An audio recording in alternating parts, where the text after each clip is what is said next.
अस्सलाम वालेकुम नाज़रीन, मैं शिरीन ज़ादा हूँ। इस वक्त बुर्ज बांडा में मौजूद हूँ। बुर्ज बांडा अगर आप मिंगवार शहर से आते हैं तो ये 125 किलोमीटर है। बिशाम से ये 50 किलोमीटर है और करोड़ा से ये 50 किलोमीटर है। लुगे तक आप अपनी गाड़ी में आ सकते हैं और लुगे से फिर आपको जीप करना पड़ेगा।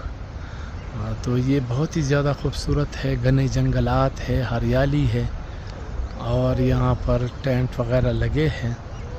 आप यहाँ ख़ुद अगर अपना टेंट लाना चाहते हैं तो वो भी, और इन लोगों के पास भी किराए पर टेंट दस्तयाब है।